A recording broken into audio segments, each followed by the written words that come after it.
All right, Saagar, what's on your radar? Yesterday, I took a hatchet to Republicans who stuffed their relief package full of $500 billion of corporate welfare that could have been dispensed at the sole discretion of Secretary Mnuchin and the lack of stringent language on stock buybacks and more. But today it's time to turn my critical eye on the corporate Democratic leader, Nancy Pelosi, who released a complete embarrassment of a counterproposal yesterday. The 1,400-page proposal included frivolous, woke Democratic tokens at a time of national crisis. Friend of the show, Rachel Bovard, went through Pelosi's proposal, found some precious nuggets, including one that seeks to look at the gender and racial diversity of corporate boards in America, and it stipulates that any corporation that takes federal assistance must have a fully funded diversity and inclusion initiative. The best part, on top of all of that nonsense, Pelosi's bill includes $150 billion in bailout slush funds that can be doled out by the Secretary of the Treasury. So there you have it. The chief objection of Nancy Pelosi was not a discretionary bailout slush fund, but that the bailout slush fund was too big. That on top of annoying woke assertions in the legislation, the best part is that really all that Democratic leader and resistance queen can muster? It's pathetic. But it's actually worse because Republicans had actually signaled an openness to including more provisions restricting stock buybacks and executive compensation, and I'm nearly certain that an agreement could have been reached to at least do what they did with TARP and include an inspector general who oversaw the funds. But they didn't do any of that. Instead, both sides decided to pull a stunt. Who suffers? All of us. All of you. I have heard now from so many of you on the verge of losing your job, stressed that you can't pay your bills, stressed that you can't take care of your kids.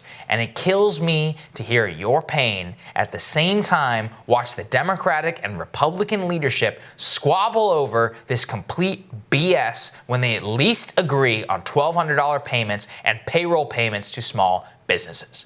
But no, they can't pass it. They can't give the people the TARP that they deserve without trying to score either corporate welfare or stupid woke tokenist points.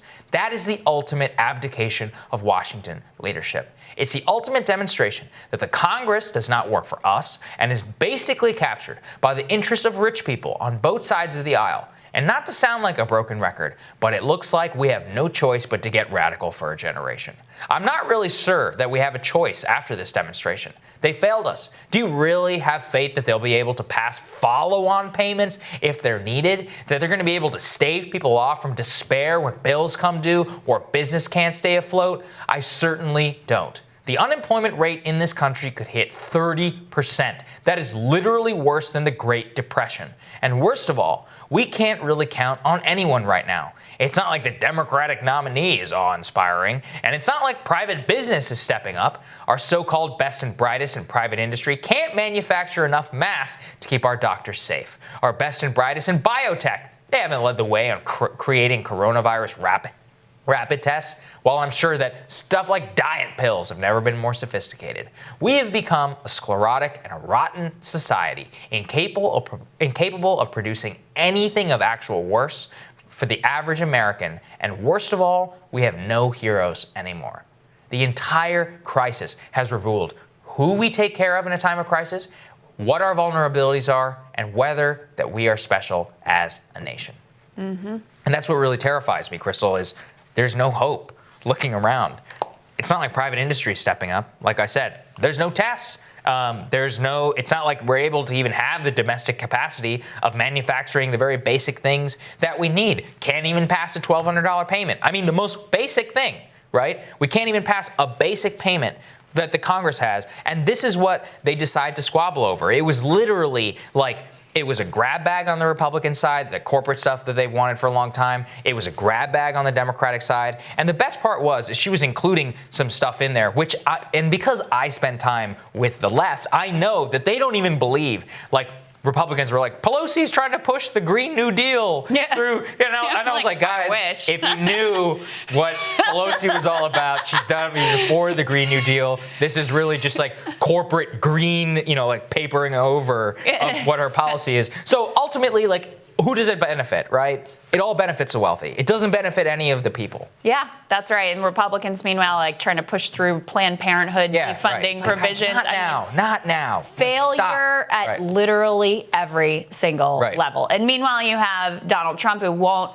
push forward with the Defense Production Act because he's got corporations saying, we promise. Please don't. We promise we'll be good. We'll promise we do whatever you want. Please. These people never do anything that is not in their interest. And the moment that the national interest conflicts with their interest, they're going to say, sorry, but we're out. I mean, it's absolutely absurd. And look, something that I think we all need to be pushing for is push off the corporate bailouts. Yeah, exactly. Push them off. Maybe we need them. Maybe we don't. Right? Let these companies see if they can get loans to get through these periods. Some of these companies and industries aren't as essential as I think the administration and these corporate sellouts in Congress would have you believe anyway. Let them hang out for a minute and figure it out.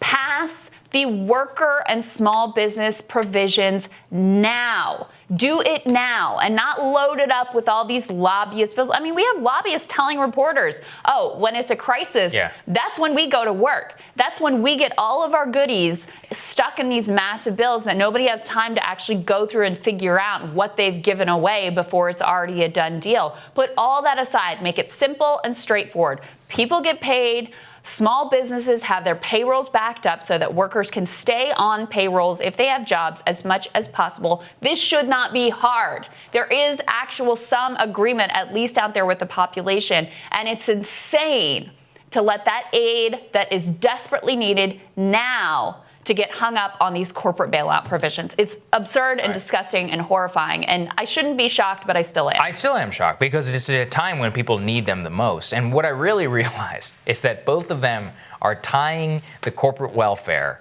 to the payments so that when the other side doesn't agree with either the corporate welfare or with the woke points, that they can both accuse the other of holding up payments to the American people. That is the height of just cynical political discourse. Completely. And again, who's getting held hostage? It's normal people out there who are waiting. You know, I was with an Uber driver yesterday, and he was telling me that he's lucky if he gets a fare an hour. Do you know what that means? That's less than minimum wage, and he has to support himself and his wife. Like, there's real struggle. And guess what? Included in that package, a bipartisan agreement, is unemployment insurance that extends to 1099 contractors in order to make them whole over a period of 39 weeks. He needs that money now. He can't wait for you to decide whether you're going to, predicate his payment, his rightfully deserved payment, did nothing wrong of his own, onto a diversity and inclusion initiative board. And this also relates to what we've talked about here. Does it really make it better if there's a woman at the top of a Fortune 500 company which is screwing you? No. Right. Yeah, thank you. That's really what a lot of this empty rhetoric is all about. It's not like they want to actually govern real corporate behavior. If they did, they would include some of the things that we've talked about, supply chains and moving things back here, but that would actually cost them money and the way they're doing business. Yeah, we can't have that. I think your other point is so important to raise, which is that what we've been able to respond to and what gets pushed on the back burner is so telling. That you have these circuit breakers in place for the stock market, that the Fed is ready to pour dollars in to try to stave off, calamity in the market. Like, those provisions are ready to go, no problem. It just happens. Nobody fights around the dollar size or anything like that, because that is what our society is structured to value. And so in a crisis situation like this, we have all these provisions set up to try to buoy the stock market,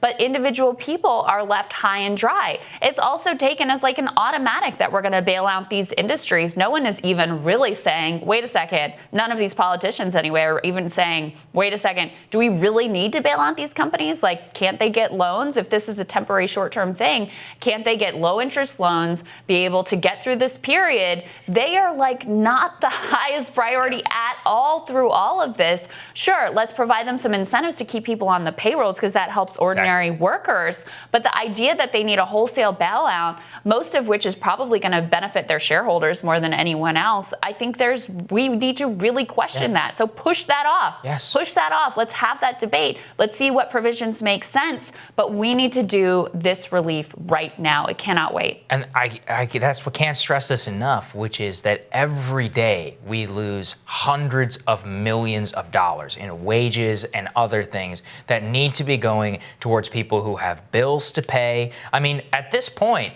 There are waiters and people out there who work tip work who are going 2 weeks without a paycheck. Right. 2 weeks. I mean, most people can't go 2 weeks without a paycheck and still make rent. No. And they have to make rent, buy food, pay a credit card. I mean, and most of those people were already in not dire financial straits, but probably $500 away from a crisis. And they've already burned through that. And it's by over. the way, through no fault of their own. It's not their fault. Yeah, I don't blame them whatsoever. Because of the way our economy is structured that keeps them working for these low wages, no stability, no health care, no sort of safety net that keeps them precarious all the time, so that when we get to a crisis like this, time is of the essence. Urgent action is required. And I could not be more disgusted with what's going on in this town right now. We'll keep an eye. We'll keep you updated. I'm looking forward to your radar next, Crystal.